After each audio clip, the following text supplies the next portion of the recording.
de fer de ce 30 juillet 1960, une date illustre que vous garderez ineffaçablement gravée dans vos cœurs.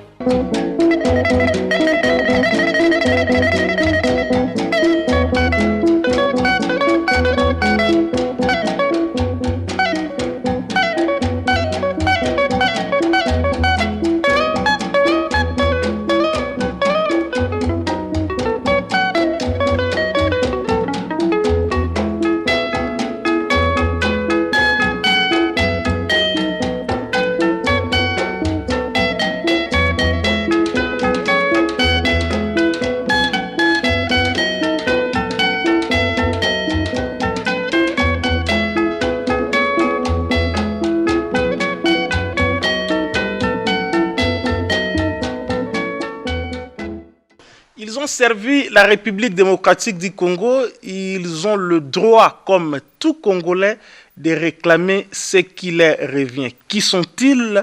Ces 958 ex-agents de la grande mutuelle qu'on appelle GMA, la grande mutuelle des agents assainis, de l'actuelle banque commerciale du Congo, c'est comme ça qu'on appelle l'ex-BCZ, si vous voulez, donc banque commerciale d'Isaïr. Mesdames et messieurs, nous en revenons 20 ans après leur revendication. Que se passe-t-il? Où se trouve le dossier? Se trouve à quel niveau?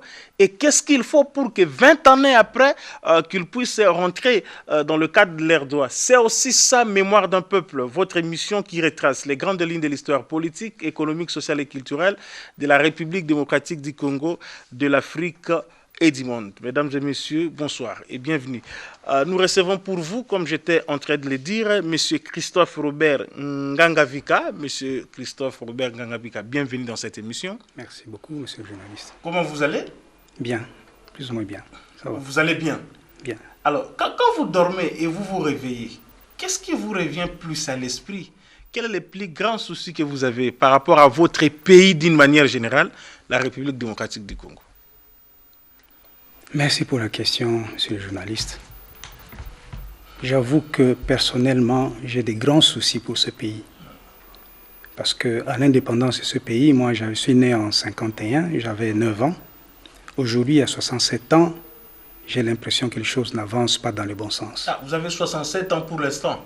Exactement. Mais ça ne vous ressemble pas beaucoup, hein? Vous avez un physique bien fait là. Félicitations pour ça. Merci beaucoup, merci. C'est lié à l'alimentation? Bon, je crois à un certain rythme de vie, hein. C'est-à-dire que je me repose le temps qu'il faut. Je travaille aussi très dur. Mais vous travaillez très dur, ça je sais. Je suis moi-même très dur. Et... Mais l'alimentation également. Comme tout le Congo, vous aimez un peu les ndunda, les makaya. Je jardine même, j'ai un petit jardin devant la parcelle. Oui.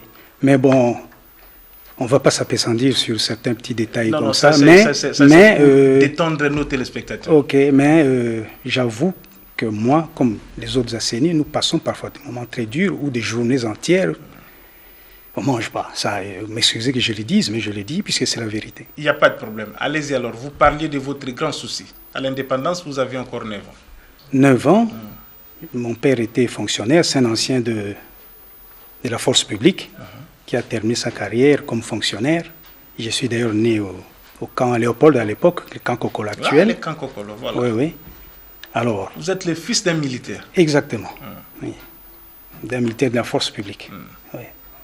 Alors, à l'indépendance, nous, en tant qu'enfants, on ne savait pas très bien ce qui se passait. Mais on entendait quand même les aînés parler, les parents, tout ça. On a vu quand même certaines activités. Moi, je me rappelle, on était dans le territoire de Kiri, vers les années 60-61. On voyait passer les avions qui allaient vers Mbandaka. Après, on saura qu'il y avait des réunions, des politiciens, tout ça. Mais bref, quelques temps après, apparemment, les choses ont dégénéré. On nous parlait de tueries ici, des tueries dans le Kasaï. Je me rappelle ça vaguement, parce qu'au moment où on revenait à Kin par bateau, les gens apprenaient à mon père, et moi je suivais, que voilà, il y a même des cadavres qui passaient ici dans le fleuve, tout ça. Donc on a tué les gens plus haut, tout ça. Donc bref, apparemment, l'indépendance a apporté quand même beaucoup de problèmes dans la population. Et 58 ans après, les choses n'évoluent pas. Surtout... Attendez, vous dites quelque chose d'important. Il faut rappeler que Papa cas, vous êtes aussi caractérisé par une certaine sagesse. Mais quand vous dites que l'indépendance a apporté beaucoup de choses, beaucoup de problèmes, qu'est-ce que vous voulez dire exactement? Bon, c'est-à-dire que lorsqu'on devient indépendant, qu'on se prend en charge, moi j'estime que le premier objectif des fils de ce pays-là, en ce qui nous concerne, c'est la RDC actuelle, ils doivent tout faire. Mais alors s'impliquer pour le développement, pour le train de vie de la population, ainsi de suite, ainsi de suite. Mais bon, c'est parce qu'on voit, on dirait que de temps en temps, il y a un peu de l'égoïsme à gauche, il y a des intérêts personnels qui priment, ainsi de suite. Bon, ça c'est quand même dommage. Ça, c'est quand même dommage. Alors, très bien. Je rappelle que... plantez-nous d'abord le décor. C'est quoi les GMA? Merci. C'est la bonne question de départ parce que les gens doivent savoir c'est quoi la GMA.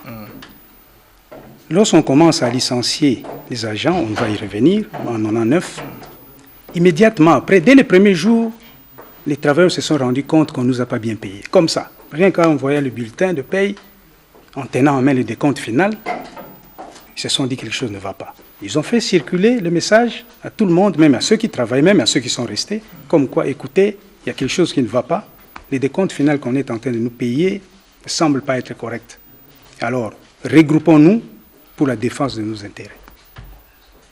C'est ainsi que dès les premiers jours, celui qui avait son décompte final en main, on les contactait parce qu'on avait la liste de ceux qui partaient. Chaque jour, on licenciait 40, 50 personnes. C'était mon cas aussi. On m'a contacté. Monsieur Ngangavika, on se regroupe parce que nous devons nous défendre. On n'est pas sûr que ce décompte final soit bien calculé. Et bon, chacun, selon son grade, on a contribué. On s'est réunis. Et déjà, en octobre 99, les collègues qui étaient en charge, qui avaient la responsabilité de mettre au point cette histoire-là, ont préparé le statut, le règlement d'ordre intérieur. Et fin octobre 99, on a pu officiellement avoir cette association-là reconnue par l'hôtel de ville, par toutes les instances qu'il faut. Donc on s'est réunis là-dedans. Très bien. Donc il fallait d'abord expliquer aux gens les caractères ou l'essence même de cette abréviation pour qu'ils en connaissent quelque chose. Non, mais maintenant, mutuelle des assainies, voilà. GMA. Voilà. Maintenant, ici, c'est aussi l'analyse historique. Nous sommes à l'émission Mémoire d'un peuple, je le disais tantôt, 20 ans après, depuis que cette situation vous est arrivée. Dites-nous, monsieur Christophe Robert Ngangavika, tout est parti d'où? Ça a commencé comment? Avec l'ex-banque commerciale d'Isaïr. Qu'est-ce qui est arrivé? Nous sommes à quelle époque? Expliquez-nous un peu les choses. Merci beaucoup. En fait, c'est pratiquement la première partie de ce litige. Parce qu'avant même le licenciement, il y a des faits que nous pouvons retracer qui vont expliquer certaines choses qu'on a connues après. En 67, non, qu'est-ce que je disais? En 1997, les troupes de l'AFDEL atteignent Kinshasa. Mais avant ça, les quelques mois qui ont précédé, ils ont attaqué à l'Est. Et comme toujours, lorsqu'il y a guerre, lorsqu'il y a des événements pareils, bon, la cité est bousculée, il y a certaines activités qui sont stoppées, tout ça. Effectivement, ça a été le cas aussi de certaines succursales de la Banque commerciale du Congo qui ont été saccagées, soit pillées, ainsi de suite, ou bien les gérants fermés, il a fui, ainsi de suite. Alors, donc, à l'Est, il y a eu des problèmes. Il y a au moins 5, 6, 7 succursales qui ont pratiquement fermé, ou peut-être même déjà saccagées. Alors là, vous avez la parole, s'il vous plaît. À l'époque, la banque portait encore le nom qui qualifiait le nom du pays de l'époque. C'était la Banque commerciale d'Isaïr. Banque commerciale zaïroise. Banque commerciale zaïroise, BCZ. Exactement. Alors, dès que Mouzé arrive, bon, il a changé aussi la dénomination du pays. On est passé du Zaïre, la République du Zaïre, à la République démocratique du Congo. Toutes les sociétés dont les sigles se terminaient par ZZZ, ils étaient contraints. Voilà, exactement. Et la BCDC s'est rebaptisée en BCDC, Banque commerciale du Congo.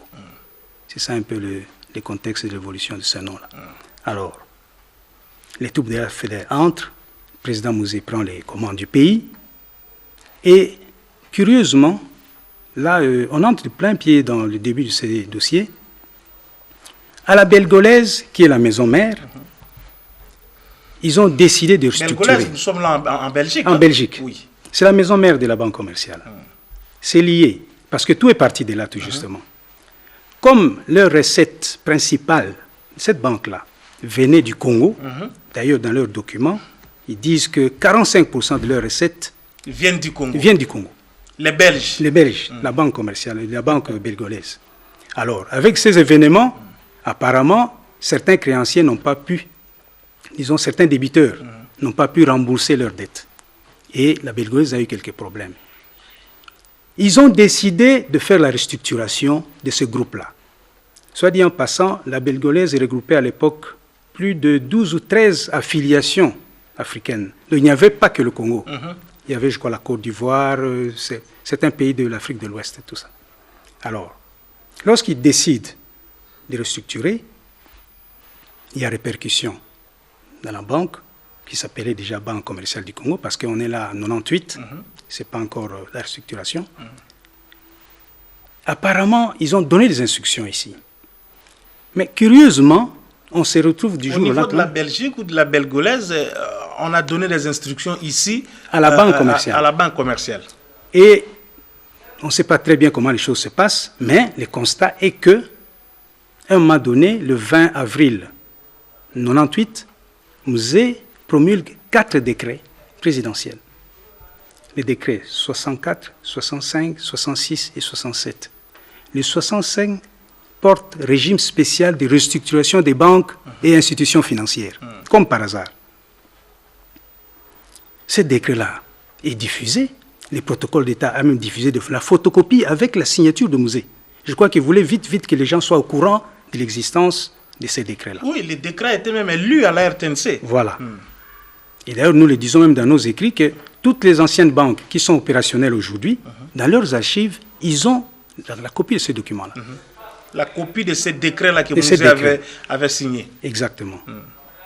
Bon, ce qu'on peut encore ajouter, c'est qu'apparemment, ceux qui ont incité Musée à sortir ces décrets, parce que je l'ai dit ici, c'est la belgolaise, la maison mère, qui a décidé de restructurer. Apparemment, ils n'étaient pas satisfaits du contenu de ces décrets.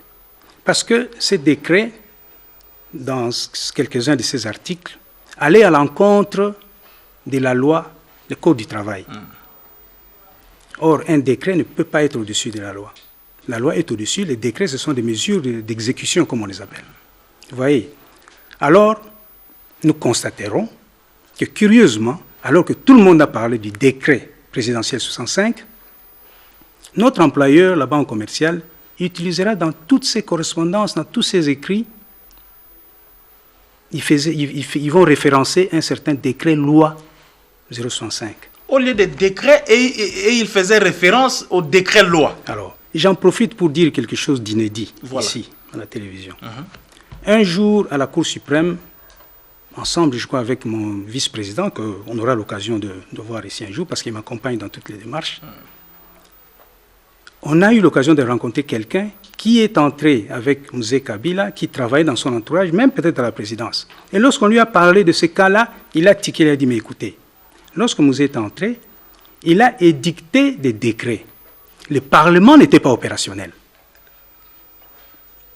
Le Parlement n'était pas opérationnel. Alors, si aujourd'hui quelqu'un vous présente un document comme quoi c'est un décret-loi qui date de 98, c'est un faux. Il a été catégorique. Il dit que le Parlement n'était pas opérationnel pour légiférer. Donc, le président Musée Kabila, il lançait des décrets. Il édictait des décrets. Donc ça, c'est un détail très important parce qu'aujourd'hui, soit dit en passant, je vous le dis, il y a même un journaliste qui s'est permis de dire que Ngangavika a fabriqué un faux décret. Alors qu'en 98, on était avec tous les amis, simples employés de la banque. Oui, mais au-delà de dire qu'on peut fabriquer ou qu'on peut faire quoi, il faut quand même qu'on soit honnête là-dessus. Le journal officiel existe. On ne peut pas dire que vous avez fabriqué quelque chose d'aussi grave comme ça, un décret, pendant que le journal officiel est là. Tout justement, on vient de soulever une question de vérification. Non, tout justement, c'est un problème très important qu'on vient de soulever. Là encore, je dois un peu m'appesantir là-dessus.